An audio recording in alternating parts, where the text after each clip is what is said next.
Olá pessoal, bem-vindo a mais uma videoaula da disciplina de algoritmos. Nessa ocasião nós estaremos trabalhando com a resolução de exercícios. Nós estaremos utilizando o programa Visualg, é um programa bem simples, na qual nós estaremos utilizando para a construção dos nossos algoritmos. Então, este programa, criando um documento novo, ele já tem aqui essa estrutura, onde nós incluímos aqui um nome para o nosso algoritmo.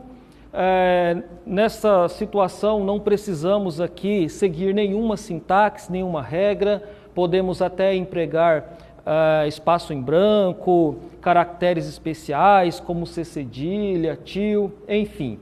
Aí aqui nós colocamos algumas informações, isso também fica a critério, vocês podem observar que o que segue aí, duas barras, são comentários, então não é uma coisa obrigatória você colocar aqui a função, o autor, uma data, enfim, fica bem a critério mesmo da pessoa que está construindo o algoritmo.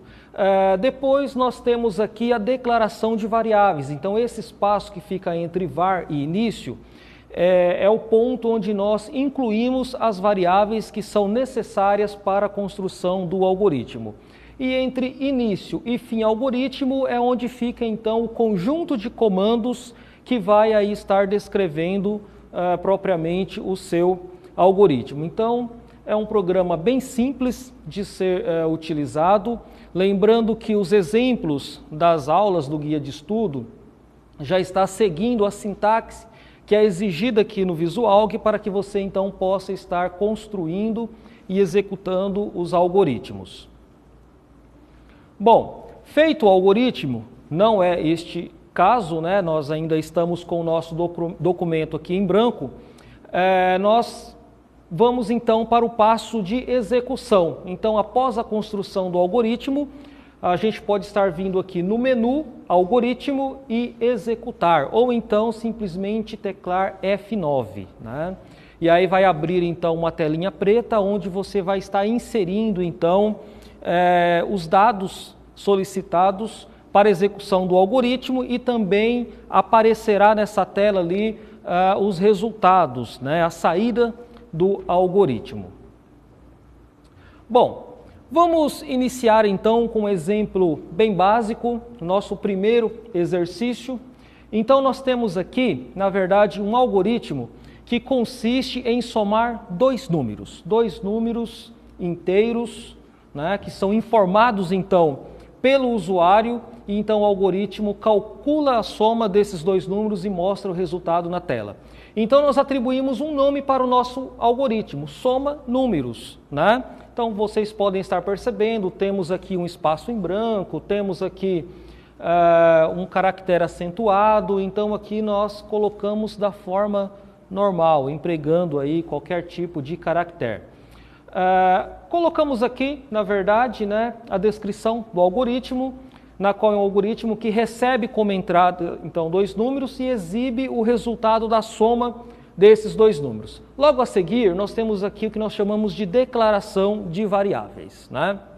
O problema consiste em somar dois números. Para efetuarmos a operação de soma, nós precisamos, primeiramente, ter esses dois números. E nós precisamos de variáveis para representar, para armazenar, então, esses números. Como são dois números, então nós temos aqui duas variáveis, num 1 e num 2, para então estar representando os números dados como entrada, números fornecidos pelo usuário. Após a entrada dos números, nós vamos então realizar uma operação de soma e esse resultado nós também temos que armazenar em uma variável. Precisamos então de uma variável para estar recebendo esse resultado. Nomeei essa variável de soma.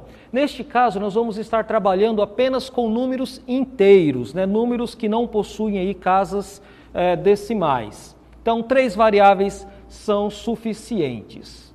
Agora nós temos, a partir de início, o conjunto de comandos que resolve, então, essa operação de leitura, cálculo e escrita. Então, nós temos aqui um comando escreva, onde vai emitir na tela uma mensagem solicitando para que o usuário informe então o primeiro número. Após o comando escreva, temos então um comando leia, o comando de leitura. Então, aparecendo essa mensagem, informe o primeiro número, o usuário então vai teclar o primeiro número. E este número então vai ser armazenado na variável num1. A seguir, temos então a leitura do segundo número. Então, uma outra mensagem é apresentada na tela, informe o segundo número. Neste momento, o usuário irá digitar um segundo número que vai ser então armazenado na variável num2. Bom, feita a leitura dos dois números, agora sim vamos efetuar a operação de soma. Então, com a utilização de um operador de soma, somamos então os dois números informados pelo usuário que estão armazenados, representados através das variáveis num1 e num2. Feita a operação de soma, o resultado então é atribuído para a variável soma. Então, estamos empregando aqui um operador de atribuição. Então, o resultado dessa operação de soma é atribuído para a variável soma. Feito o cálculo, falta apenas mostrarmos para o usuário, então, o resultado da operação efetuada. Então, temos um outro comando, escreva, com a mensagem, as somas dos números é. E aqui na variável soma, nós temos, então, o resultado da operação realizada. E aí, o algoritmo se encerra. Pode ocorrer da gente errar aí em algum comando, né? Como neste exemplo aqui, a variável num2, ela está declarada de forma incorreta. Nós temos aqui um espaço em branco entre num e 2. Então, no momento em que nós executarmos esse código, vai aparecer então essa mensagem de erro. Sintaxe incorreta na declaração de variáveis. Ou seja, o erro está nesta linha. Então, quando existir um erro no código e for feita a execução do código, vai aparecer então uma janelinha, né, deste formato apresentando o erro. Bom, feita a correção então do erro, executamos novamente o algoritmo e aí nós temos a janelinha sendo apresentada, né? Neste caso, já foram apresentadas as mensagens e os valores já foram digitados. Então, primeiro apareceu a mensagem, informe o primeiro número. Neste exemplo, o usuário digitou o valor 5. A seguir apareceu a mensagem, informe o segundo número. E o usuário informou o valor 3. O algoritmo, então, realizou a soma de 5 mais 3 e apresentou o resultado aqui na tela, 8. E aí o programa encerrou, fim da execução. Uma coisa que é muito interessante para a gente estar acompanhando é que aqui nós visualizamos o conteúdo das variáveis. O nosso algoritmo tem a declaração de 3 variáveis, num1, num2 e soma. Então nós temos aqui as 3 variáveis do tipo inteiro e o conteúdo então das variáveis. Num1 recebeu 5, num2 recebeu 3 e a variável soma recebeu o valor 8, que consistiu no resultado da soma de 5 mais 3. Temos aqui um outro exercício. Este exercício, então, ele pede um algoritmo que calcule o consumo médio de um veículo, né? Então, nós temos aqui um algoritmo que resolve este problema. Dado a distância e a quantidade de combustível, o algoritmo, então, calcula a média de consumo deste veículo. Então, nosso algoritmo chama média de consumo, né? Um nome que nós atribuímos, então, e declaramos aqui 3 variáveis. Uma variável chamada distância, para armazenar, então, a distância percorrida pelo veículo. Uma variável combustível, para armazenar a quantidade de combustível que este veículo consumiu. E uma variável média, que é a variável que vai conter, então, o resultado, ou seja, a média de consumo do veículo. Então, temos um comando escreva solicitando para que o usuário informe a distância que o veículo percorreu. A seguir, temos uma outra mensagem solicitando para que o usuário informe também a quantidade de combustível que o veículo gastou. Então, nós lemos as duas informações, distância e quantidade de combustível. Bom, agora o nosso algoritmo, então, calcula a média de consumo, que consiste em distância dividido pela quantidade de combustível. E o resultado, então, é armazenado na variável média, né? E depois temos, então, o comando escreva, mostrando para o usuário, então, a média calculada. Então, irá aparecer na tela essa mensagem, consumo médio de combustível do seu veículo e o resultado calculado na variável média. Nós temos aqui um problema que consiste no cálculo do rendimento de uma conta bancária a partir de um depósito efetuado. Então, o usuário vai estar efetuando um depósito e o algoritmo, então, vai estar calculando a correção e o valor total, agora o valor reajustado, né?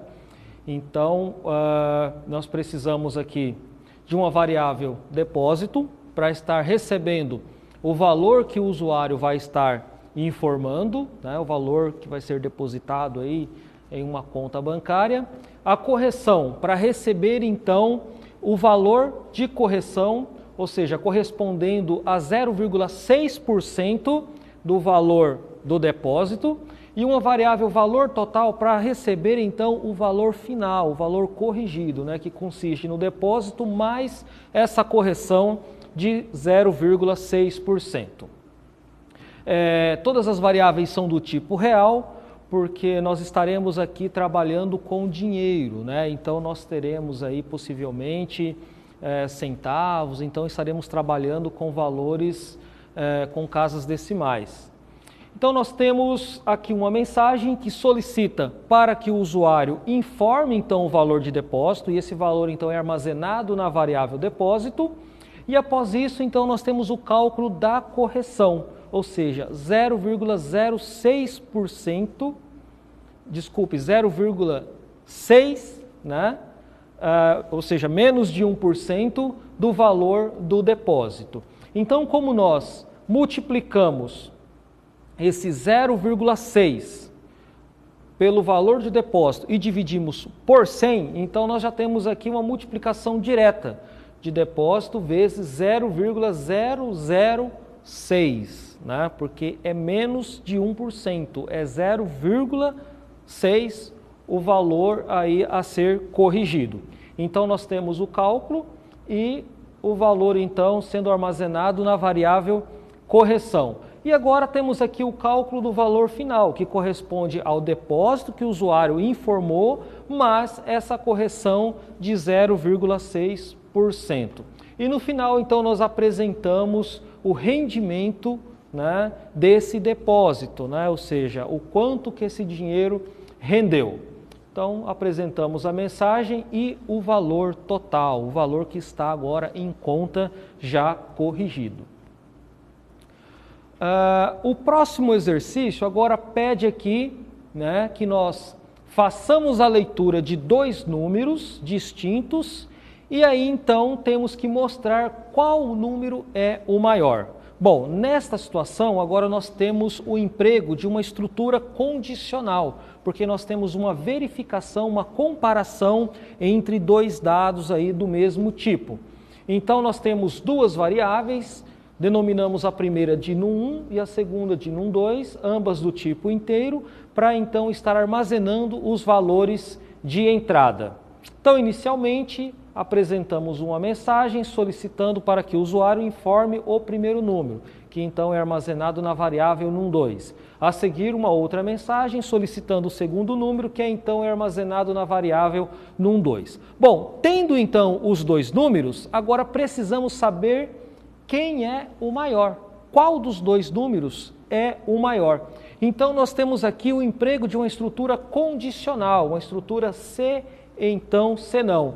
Então, se num1 for maior que num2, né, ou seja, se essa condição aqui for verdadeira, então apresentamos na tela essa mensagem. O primeiro número, que está armazenado na variável num1, é maior que o segundo, armazenado na variável num2. Porém, se o segundo número for o maior, né? Então, ou seja, esse teste aqui vai dar falso, e aí apresentamos essa segunda mensagem. O segundo número, num 2, é então maior que o primeiro número, num 1. Então, neste exercício, nós temos aqui o emprego de uma estrutura condicional. Temos um outro exercício bem interessante que também faz o emprego de estruturas condicionais, e nós temos aqui, na verdade, o emprego de estruturas condicionais aninhadas, né?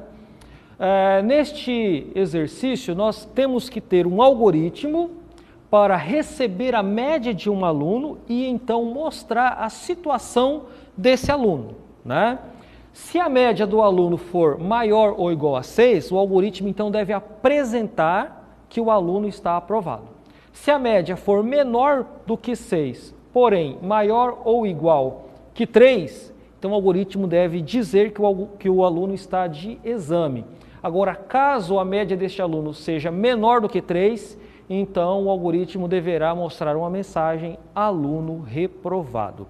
Como nós temos aqui apenas um valor dado como entrada e também não efetuamos nenhum cálculo, nenhuma operação, temos apenas a declaração de uma variável média, do tipo real, porque uma média, né, representando aí uma nota de um aluno, podem conter aí casas decimais, né?